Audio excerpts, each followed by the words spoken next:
नमस्कार दोस्तों, मैं प्रदीप शर्मा आपका स्वागत करता हूं डेली करंट अफेयर के वीडियो सेशन में। आज है 3 जून 2020 और जितने भी इम्पोर्टेंट क्वेश्चन बन सकते हैं 3 जून से, तो आज इस वीडियो में हम उन्हें डिस्कस करेंगे और जितने भी इम्पोर्टेंट फैक्ट्स हैं उन्हें भी इस वीडियो में हम डिस्कस करेंगे। तो बने रहिए मेरे साथ इस वीडियो के अंत तक। तो चलिए शुरुआत करते हैं हमारे आज का पहला क्वेश्चन। आज के करंट अफेयर का हमारा पहला क्वेश्चन है, तेलंगाना स्थापना दिवस प्रत्येक वर्ष किस दिन मनाया जाता है?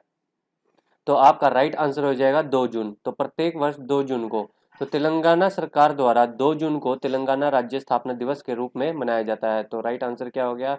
2 जून इसका राइट आंसर है। और आपको याद रखना है कि तेलंगाना का गठन 2 जून 2014 को हुआ था, जिसके बाद से यहाँ के पहले सीएम का क्या नाम है? तो यहाँ के पहले सीएम का नाम था के चंद्रशेखर राव। तो के चंद्रशेखर राव यहाँ के पहले सीएम है और यहाँ के पहले राज्यपाल का क्या नाम था? ई एस एल नरसिम्हन यहाँ के पहले राज्यपाल थे। तो आप मुझे सभी कमेंट बॉक्स में बताइए कि इस समय तेलंगाना के सीएम और राज्यपाल का क्या नाम है। ओके। अब यहाँ की कैपिटल आप सभी को पता ही होगा कि तेलंगाना की कैपिटल है हैदराबाद। आप सभी को पता होना चाहिए। तो तेलंगाना की कैपिटल का क्या नाम है? हैदराबाद। और इसका गठन कब हुआ था? तो 2 जून 2014 को इस राज्य का गठन किया गया था। और आप सभी मुझे बताइए कि इसका गठन कौन से नंबर के राज्य के रूप में हुआ था? तो आप मुझे सभी कमेंट बॉक्स में बताना। अब कुछ महत्वपूर्ण दिवस के बारे में डिस्कस कर लेते हैं। मैंने आपको पहले भी कहा था कि जब भी मैं कुछ एक्स्ट्रा डिटेल के बारे में बात करूं तो आप उसे अपनी नोटबुक में नोट कर लिया करो, ताकि आपको बार बार वीडियो ना देखनी पड़े और आप अपनी नोटबुक से ही रिवीजन कर ले। तो 1 जून को, प्रत्येक वर्ष 1 जून को क्या मनाया जाता है? विश्व दुग्ध दिवस। तो आपको पता होना चाहिए विश्व दुग्ध दिवस कब मनाया जाता है? 1 जून को। और अब की बार इसकी 20वीं वर्षगांठ बनाई गई है, ये चीज़ भी आपको पता होनी चाहिए। और अब की बार यह दिवस एंजॉय डेयरी रैली के साथ मनाया गया है। एंजॉय डेयरी रैली के साथ मनाया गया है, ये चीज़ भी आपको पता होनी चाहिए। अब 1 जून को ही ग्लोबल डे ऑफ पेरेंट्स यानी माता पिता दिवस के रूप में भी मनाया जाता है। ये बात भी आपको याद रखना है, ग्लोबल डे ऑफ पेरेंट्स के रूप में भी मनाया जाता है। तो 1 जून को। अब 31 मई को मनाया जाता है वर्ल्ड नो टोबैको डे। तो वर्ल्ड नो टोबैको डे कब मनाया जाता है? 31 मई को और 29 मई को। और 29 मई को मनाया जाता है माउंट एवरेस्ट डे। और संयुक्त अंतर्राष्ट्रीय शांति सैनिक दिवस के रूप में भी मनाया जाता है माउंट एवरेस्ट डे। तो आपको याद रखना है 29 मई को मनाया जाता है प्रत्येक वर्ष। और इसके साथ साथ संयुक्त राष्ट्रीय अंतर्राष्ट्रीय शांति सैनिक दिवस के रूप में भी मनाया जाता है। ये चीज़ें आपको याद रखनी है और अपनी नोटबुक में भी नोट कर लेना है इन्हें। ओके। अब बात करते हैं हमारे नेक्स्ट क्वेश्चन की। नेक्स्ट क्वेश्चन है, पीएम मोदी ने किस को सशक्त करने के लिए एक चैंपियंस प्लेटफॉर्म लॉन्च किया है? तो हमारे पीएम मोदी के द्वारा एक पोर्टल को लॉन्च किया गया है जिसका नाम क्या है? चैंपियंस। तो आपको याद रखना है कि कई बार एग्जाम्स में क्वेश्चन पूछ लिया जाएगा कि चैंपियंस प्लेटफॉर्म को किसने लॉन्च किया? तो आपका राइट आंसर हो जाएगा हमारे पीएम श्री नरेंद्र मोदी ने। अब किस चीज़ को सशक्त करने के लिए करा है? तो एमएसएमई को। तो इसकी फुल फॉर्म क्या है? अक्सर एग्जाम्स में कई बार इसकी फुल फॉर्म पूछ ली जाती है। तो micro small and medium enterprises इसकी फुल फॉर्म है। क्या? Micro small and medium enterprises इसकी फुल फॉर्म है और इसकी स्थापना 2007 में की गई थी। अब आपको ये बात भी याद रखना है। तो पीएम मोदी ने, तो प्रधानमंत्री ने प्रौद्योगिकी प्लेटफॉर्म चैंपियंस, यहाँ पर आप इसकी फुल फॉर्म भी देख सकते हो, creation and harmonious application of modern process for increasing the output and national strength. तो चैंपियंस की फुल फॉर्म भी एग्जाम्स में पूछी जा सकती है। तो आपको ये अपनी कॉपी में नोट कर लेनी है, यहाँ से क्वेश्चन बन सकता है। तो आपको याद रखना है इस प्लेटफॉर्म को किसने लॉन्च किया है? पीएम मोदी ने। तो यह पोर्टल एमएसएमई की छोटी छोटी इकाइयों की मदद करने और उन्हें बढ़ाने के लिए हर प्रकार की आवश्यक प्रयास करेगा। तो यह पोर्टल पीएम मोदी ने लॉन्च किया है। और अभी कल की वीडियो में मैंने आपको बताया था कि हमारे केंद्रीय मंत्री इलेक्ट्रॉनिक्स और सूचना प्रौद्योगिकी मंत्री, जिनका क्या नाम है? रविशंकर, द्वारा रिस्पॉन्सिबल एआई फॉर यूथ नामक प्रोग्राम लॉन्च किया गया है। आपको ये बात भी याद रखनी है। और मोदी ने माई लाइफ माई योगा का भी शुभारंभ किया है। ये चीज़ भी आपको याद रखनी है। और एमएसएमई की फुल फॉर्म मैं आपको बता ही चुका हूँ। और अभी हाल ही में आंध्र प्रदेश सरकार ने के सीएम जिनका नाम है वाईएस जगन मोहन रेड्डी ने एक रीस्टार्ट पैकेज की घोषणा की थी, जिसका उद्देश्य क्या था कि एमएसएमई को फिर से स्टार्ट करना है। यहाँ से भी क्वेश्चन पूछा जा सकता है। तो आंध्र प्रदेश की सरकार, वहाँ के सीएम वाई.एस. जगनमोहन रेड्डी ने रिस्टार्ट पैकेज की घोषणा करी थी, जिसका रिलेशन किससे है, एमएसएमई से है। ये बात भी आपको ध्यान में रखनी है। अब बात करते हैं हमारे नेक्स्ट क्वेश्चन की, किसने खेलो इंडिया ई पाठशाला कार्यक्रम का उद्घाटन किया? तो इसका राइट आंसर हो जाएगा बी। तो बी इसका सही उत्तर है। तो किरण रिजिजू, तो किरण रिजिजू की यहाँ पर आप फोटो भी देख सकते हो, इन्होंने खेलो इंडिया ई पाठशाला कार्यक्रम का उद्घाटन किया है। यह हमारे केंद्रीय युवा कार्य और खेल मंत्री भी हैं, आपको इनके बारे में पता होना चाहिए। यह युवा कार्य और खेल मंत्री भी है, इनके द्वारा ई पाठशाला कार्यक्रम का उद्घाटन किया गया है। इसका उद्घाटन एक वेबिनार के जरिए किया गया है। तो एक वेबिनार के जरिए इन्होंने इसका उद्घाटन किया है, और जिसमें युवा तीरंदाजों और तीरंदाजी कोच के साथ साथ अन्य अन्य खेलों के विशेषज्ञों ने इसमें भाग लिया है। तो आपको याद रखना होगा, इसमें तीरंदाज के कोच और देश भर के विशेषज्ञों ने इसमें भाग लिया है। और इसकी शुरुआत आपको याद रखना है, इसकी शुरुआत एसएआई द्वारा राष्ट्रीय खेल संघ के सहयोग से की गई है। एसआईए द्वारा स्पोर्ट्स अथॉरिटी ऑफ इंडिया के द्वारा राष्ट्रीय खेल संघों के सहयोग से की गई है। अब मैंने आपको कल की वीडियो में बताया था कि एसएआई के महानिदेशक संदीप प्रधान का कार्यकाल 2 वर्षों के लिए बढ़ा दिया गया है। उनका नाम क्या है महानिदेशक का? संदीप प्रधान। आपको ये चीज भी याद रखनी है। अब खेलों से कुछ इंपॉर्टेंट क्वेश्चन देख लेते हैं। जैसे अभी मैंने आपको कल की वीडियो में बताया था कि विराट कोहली को फोर्ब्स की टॉप 100 सूची में शामिल किया गया है, वह अकेले भारतीय खिलाड़ी हैं। उनका रैंक कितना है? तो आपको पता होना चाहिए, उनका 66वां स्थान है। और पहले नंबर पे भी मैंने आपको बताया था, तो आप मुझे सभी कमेंट बॉक्स में उनका नाम बताइए। और रोहित शर्मा, आपको मैंने बताया था कि रोहित शर्मा को बीसीसीआई ने राजीव गांधी खेल रत्न के लिए नॉमिनेट किया है। और पैरा एथलीट, आपको पता होना चाहिए, पैरा एथलीट हमारी दीपा मलिक ने संन्यास लेने की घोषणा कर दी है। वह किस राज्य से है? ये आप मुझे सभी कमेंट बॉक्स में बताइए कि दीपा मलिक किस राज्य से हैं। ओके, ये चीज़ें आपको पता होनी चाहिए, क्योंकि अक्सर एग्जाम्स में यहाँ से ही क्वेश्चन पूछे जाते हैं और ऐसे ही क्वेश्चन बनते हैं। ठीक है, अब बात करते हैं हमारे नेक्स्ट क्वेश्चन की।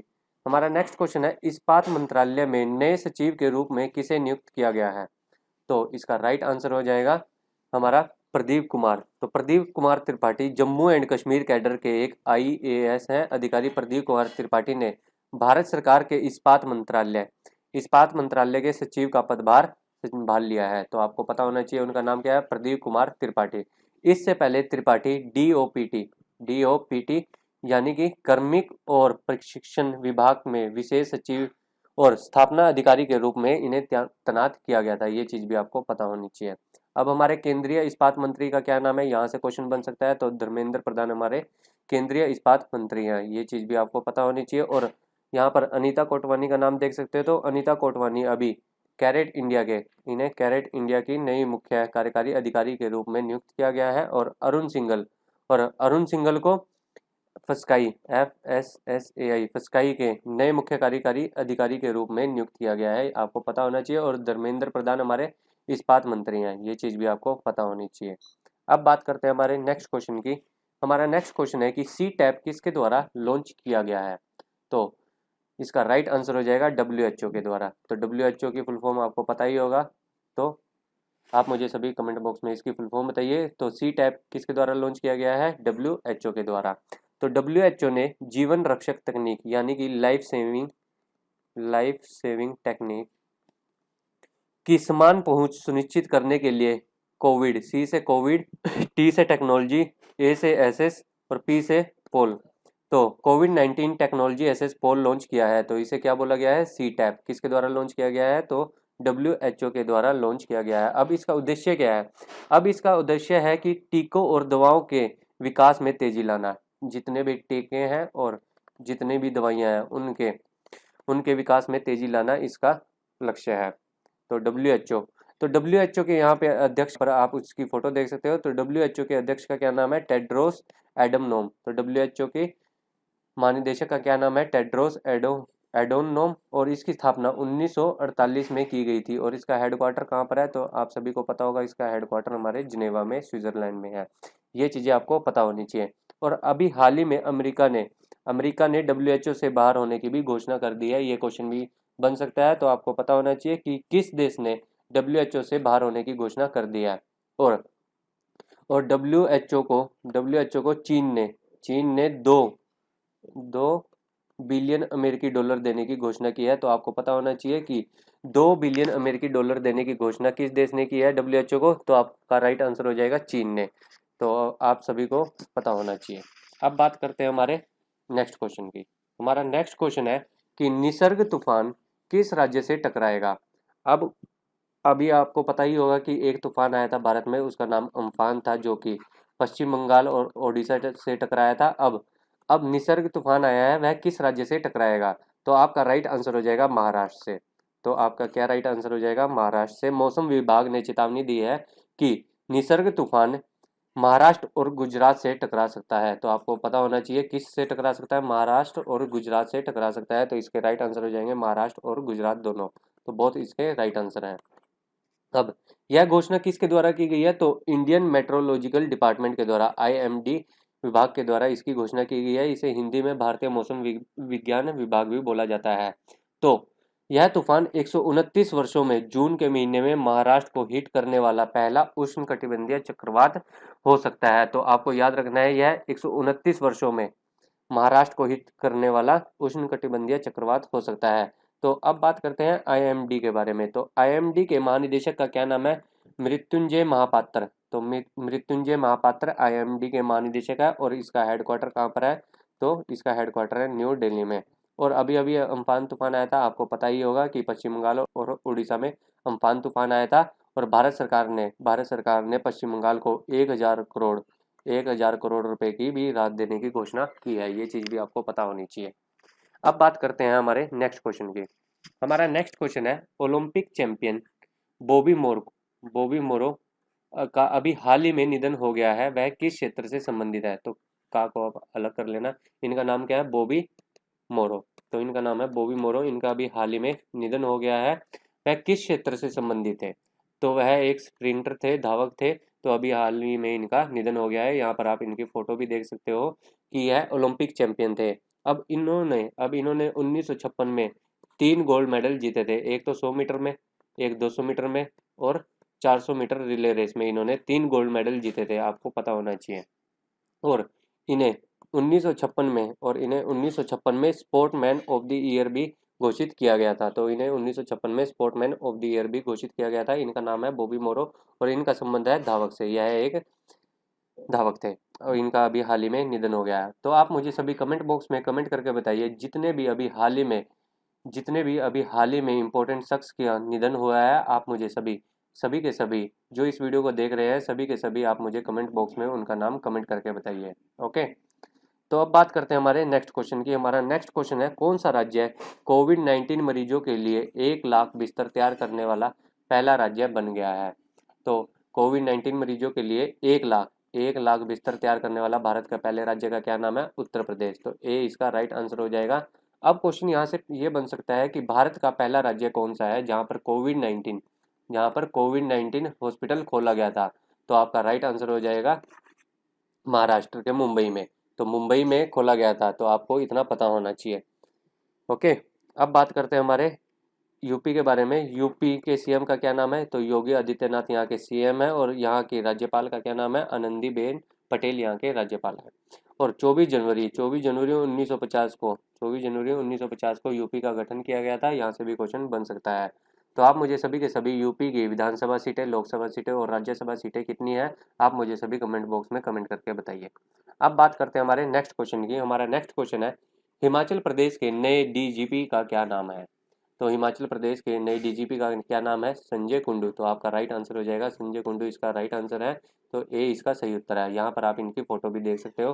तो हिमाचल प्रदेश, तो HP के नए DGP के रूप में किन्हें नियुक्त किया गया है? तो संजय कुंडू आपका राइट आंसर हो जाएगा। अभी मैंने आपको हाल ही में बताया था कि केरल की पहली महिला, तो केरल की पहली महिला बनी है जो DGP है, तो उनका क्या नाम है? तो आपका राइट आंसर हो जाएगा R श्रीलेखा। तो केरल की पहली महिला DGP का क्या नाम है? तो R श्रीलेखा केरल की पहली महिला DGP है। और यहाँ पर मनोज यादव देख सकते हो, यह हरियाणा के DGP है। तो आपको पता होना चाहिए। तो हरियाणा वालों को इतना पता होना चाहिए। अब बात करते हैं हमारे HP के राज्य के बारे में, थोड़ा सा स्टैटिक देख लेते हैं। तो यहाँ के CM का क्या नाम है? तो CM का नाम है जयराम ठाकुर और यहाँ के राज्यपाल का क्या नाम है? तो राज्यपाल का नाम है यहाँ पर बंडारू दत्तात्रेय। तो बंडारू दत्तात्रेय यहाँ के राज्यपाल है और CM का क्या नाम है? जयराम ठाकुर। और अभी हाल ही में HP द्वारा एक निगाह प्रोग्राम स्टार्ट किया गया है to educate family member of the people coming from the different states. तो आपको याद रखना है कि एचपी द्वारा, हिमाचल प्रदेश द्वारा एक निगाह प्रोग्राम स्टार्ट किया गया है, NIGAH। तो निगाह प्रोग्राम किसने स्टार्ट किया था? तो हिमाचल प्रदेश के द्वारा। अब बात करते हैं हमारे आज के लास्ट क्वेश्चन के लिए। आपके लिए आज का लास्ट क्वेश्चन है, आप सभी मुझे इसका राइट आंसर कमेंट बॉक्स में कमेंट करके बताना। आपके लिए है आज का क्वेश्चन है, नासा के किन 2 अंतरिक्ष यात्रियों को स्पेस एक्स कैप्सूल ने सफलतापूर्वक अंतर्राष्ट्रीय अंतरिक्ष स्टेशन जिसे ISS इंटरनेशनल स्पेस स्टेशन तक पहुंचा दिया है? तो उनके आपको नाम बताना है। तो उनके क्या नाम है, आप मुझे सभी के सभी कमेंट बॉक्स में कमेंट करके इनका नाम बताओ। ओके, अगर आपको वीडियो अच्छी लगी हो तो इस चैनल को ज़्यादा से ज़्यादा शेयर करें और इस वीडियो पे ज़्यादा से ज़्यादा लाइक करें। धन्यवाद।